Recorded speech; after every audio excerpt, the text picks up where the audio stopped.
नमस्कार. आयच्या ह्या खाशेल्या कार्यावळीत तुमकां सगळ्यांक येवकार. आमचे बरोबर दोन खास गेस्ट आसात. पयली आसात ते कॅप्टन नितीन धोंड, चेअरमॅन आणि MD सी ईगल क्रुजिसाचे. आणि दुसरी आसात Leena Kamat, who is Executive Vice Chairman of Sea Eagle Cruises. Both of you, welcome to the show. Captain, I'll start with you. What is the reality on Angriya? We are hearing too many things. In your words, what is the reality? Yeah, the current situation in Angriya is that taking the pandemic situation, we stopped our service from 17th of March and we were berthed in Mumbai. So we are at our own terminal in Mumbai from 17th March. And we are not looking at the season to start again by October 2020. We have about 23 people on board which are from Goa, and we wanted to get them back to Goa. We had a very good support from the Goa government, Ministry of Home, as well as Digi Shipping, Mumbai Port, and we were in process carrying out the SOPs which are set forward by them. We are just in that process. Our team in Goa is constantly in touch with Mr. Reddy. Also, Narendra Savaikar, the ex-MP, also has been a lot of help in getting us these people back to Goa. But suddenly, at 2 days back, we had a request from the government that we might have to move the vessel for a mission to evacuated stranded Indian expats overseas, or maybe some people or fishermen to be moved from the Indian coast. So we were in last 48 hours preparing our vessel to set sail for this mission. So we are now ready. Only thing what has happened now, these 23 people who were supposed to come to Goa back home, they are required for these voyages till the time we arrange for their relief. So therefore, there may be a little delay in these 23 people coming back. Of course, they are going for a very essential service for the country, and we are proud of them, as well as we are proud of entire Angriya team, which is set to take up this mission. Just out of curiosity, what are the specifics of the mission? When we are saying, it sounds very grand and nice that when you say that going overseas to rescue and repatriate Indians stranded abroad. So what are the details, how this operation will work? The details are not yet to be promulgated, but it would mean that we could carry something like from 600 to 1,000 passengers, depending upon how we can accommodate them from the stranded areas back to safe havens in India, and it would be done according to special SOPs which have been drawn. Taking the safety of crew in mind. Yeah. How are these SOPs? Means we know that there was considerable amount of delay in setting of these SOPs and disembarking the seafarers, not only from Angriya or other ships also. So how do you feel are these SOPs now, and whether they will work when the international cruise liners will start arriving? See, these SOPs which are drawn are by professionals and by a lot of experience at sea, and also been guided by the. So according to me, these SOPs are very, very appropriate and absolutely adequate. We have to adhere to these SOPs, and these SOPs will streamlinely move not only seafarers but also people who would come across the country. The main part is this SOPs right now, which we are in dealing with, is with the people who have arrived in Mumbai port or in ports in India, and how they should be repatriated to their homeland. I personally feel they are very adequate, and we all will be evacuating our people basis this SOP. Yeah. Lidadai, how are you looking at this problem? Do you think there has to be any changes in the SOP, or you are happy and you are completely geared up to help the government in this process? Yes, I am looking after the licensing, or rather connecting bridge between Angriya and the government here. I am in day-to-day contact with Mr. P.S. Reddy, who is the port secretary and is in charge of this movement. And we have had quite a seamless experience working with the government to do this. In fact, we have got a lot of help in finding our processes, because we are the only domestic cruise ship in India, hence with the Indian flag. So the SOPs basically are majorly for foreign cruise ships, though we are not finding that a problem, and whatever the required need be is been given to us. But currently, as Captain Nitin said just now, we are also looking at taking pride in being the frontliners now to evacuate stranded Indians outside of Indian waters. Yeah. Let me ask you, Atik, when you say it is a very proud moment, what is the plan of action? Staff is all ready to come on board, because we don't have 100% staff on board as of now. We have only 50% staff there. So the balance required persons we have activated, they are all ready to get on board. The provisions that would be required, the proper care that should be taken to face this situation where we don't know whether there would be any COVID passengers who would come, or they would be, of course, passengers from these COVID infected areas. So in those terms, we are working very closely to see that all the necessary precautions are being taken. One question that everybody frequently asks is that if the cruise liners are traveling from Europe or maybe Miami or Southampton, a lot of time goes into the travel, and by the time they reach Indian port and all the procedures are completed, it's more than 14 days of the seafarers being on board. So what do you think when it comes to quarantine protocols? If the travel time is more than 14 days, what do you think is the ideal protocol when they disembark? See, ideally, if you are tested for COVID, I think that for 24 to 48 hours, again, the COVID test has to be carried out to be sure. So quarantine of 48 hours or before the COVID report comes in is a must. For per se, the voyages of 14 days they have taken, it is that because it's an international voyage, probably even if there is a dormant, what you call that as a dormant case on board, and if it erupts, there is no surety that within these 14 days there might have been a dormant case and which erupts. And again, it is not that 14 days of complete quarantine on ship should be fully accepted. It's up to the government, but I feel the dormant cases during this voyage can erupt, and then again a 14 days quarantine may be necessary if it has been contaminated before, or chances of being contaminated before it set voyages to the destination. One important question everybody is looking at is the business of cruise liners. And cruise liners were the first to hit when the pandemic started, the world pandemic started going around, because then everybody took note of it. How do you look at the business prospects, and how long do you think it will require to revive? And I'm not even talking about the growth right now, but at least the revival period. What is the horizon you are looking at? That's right. This pandemic and this unprecedented situation has pushed cruise industry into uncharted waters. Uncharted waters means we don't know what are the underlying dangers. We don't know where the destination is. Absolutely uncharted waters. Giving the case of a Diamond Princess, the way it was projected, it was one of the first ships to have been coming into media, being affected with coronavirus, and consequently many other ships. Of course, the pandemic is as equal on a cruise ship as it affects any country. Of course, a cruise liner is a whole civilization sailing across the sea, and it also calls for the similar risks which are assured.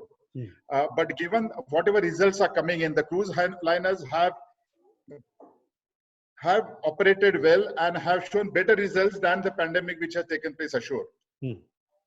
But the industry has been affected. As the stalwarts of international cruise liners and leaders say that this would be an industry which would restart again when the social gathering is permitted.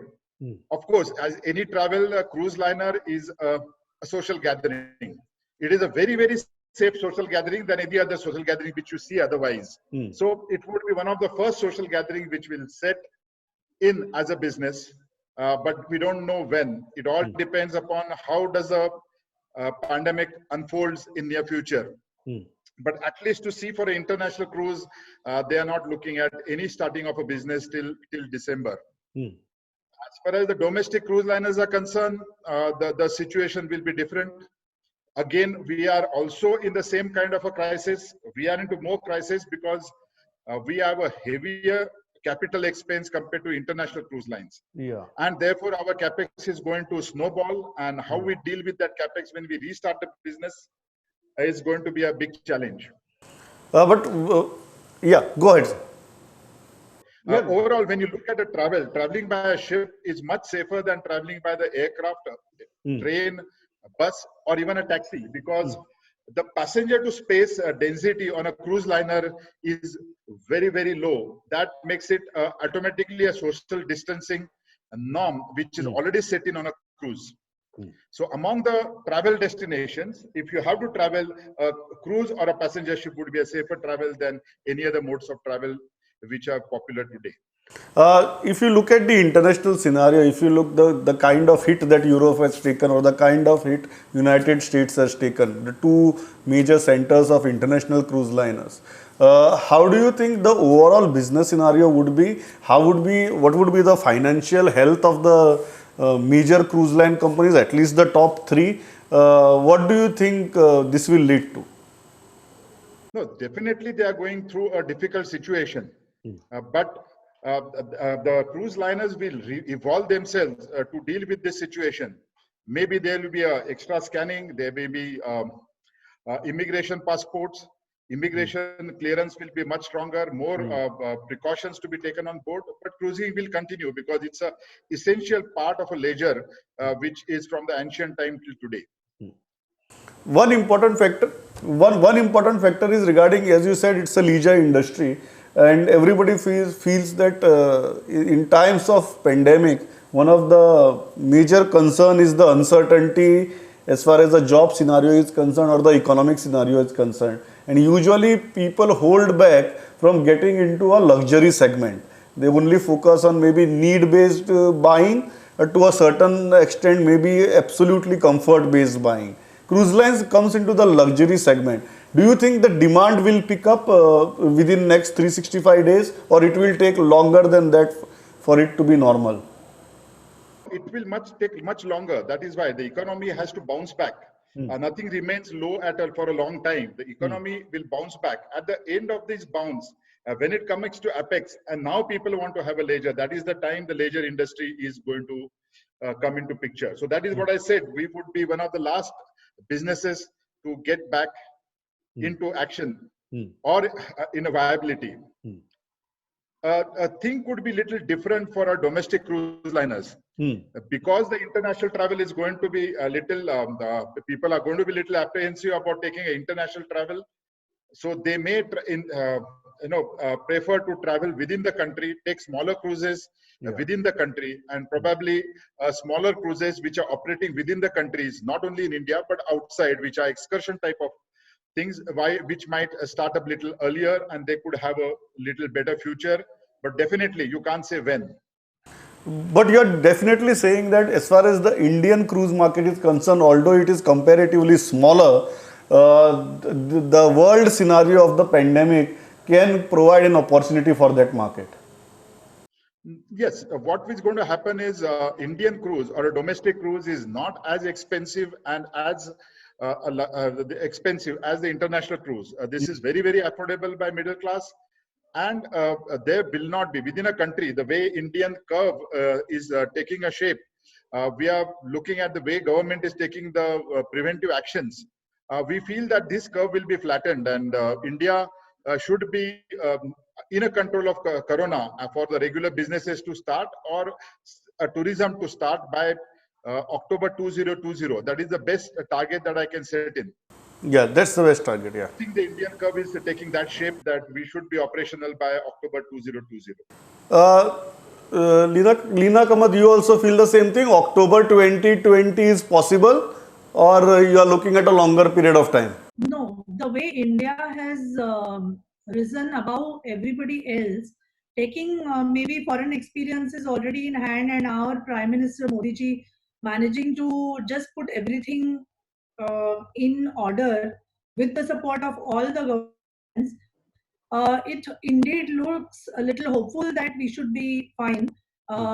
Requesting all, taking this platform to request one and all to be really safe and adhere to what the state governments and the national government is telling you, every one of us. And on the brighter note, we all do feel that India, if things are settling down now, post October 2020, we do hope to see better tourism in that manner, because there is also hope that people who travel overseas would try and not travel overseas for the next couple of years because of this situation. So we should look at this part also. That's a very, very optimistic scenario. I also hope that it becomes real. My final thing, what are your top three recommendations to the government? Because eventually, when we are talking about economic cruise liners, can be one of the major parts of it. And as you said, they can be a new growth industry, because international travel and international cruise liners would be quite restricted for a long period of time. So, what are your top three suggestions to the government? That is right. We have a big opportunity of setting up domestic cruise liners. India has got a huge coastline going across West Coast, East Coast, more than 5,000 miles of coastline and rivers. We could really have a domestic cruise liner having a better future, and it would be budding.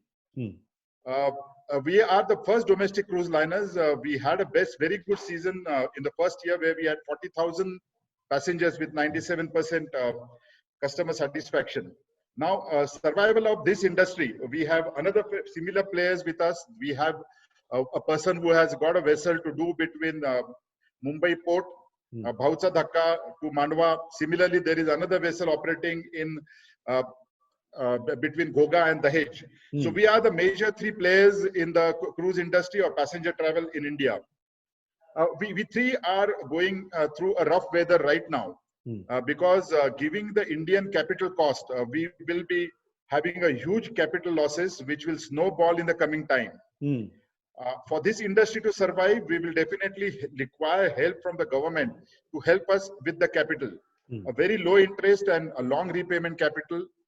This kind of a packages, if are worked out for this budding industry, where we have been three forerunners in the industry, we would set up an example, and we have many projects in mind to come up. We have studied many routes on the Indian coast. So when we start again, we will be looking at those new avenues for a domestic cruise, and we are sure, we have assurances from the government that they will help us out, tide over this problem, and they will help us restart the business. And we are looking forward to that very, very positive. Captain Nitin Dhon, thanks a lot for talking to us, and I think October 2020 sounds very nice. I hope and I pray that it is real, because the faster we get back on our feet, I think the better it is for all of us. Thanks a lot for talking to us. Yeah, it will. And also it will be for Goa, because only if Goa opens up, because we operate between Goa and Mumbai. So we are looking at Goa also will open up by October 2020. Thanks a lot. And I look forward to you sailing with us. Yes, absolutely. Thanks a lot. I'm waiting, because right now it is really, I think it is really getting to everybody, the kind of environment that is around. So thanks for the optimism. Leena Kamath Prabhu, thanks a lot for talking to us, and all the best in your new endeavor. You are trying to bring as many sons and husbands home. So let's keep talking like this. Maybe a month down the line, we shall come back to you again to get more perspective, not only on Indian cruise liners, but on the international cruise liners also. So thanks a lot for talking to us. Keep watching Prudent. Thank you.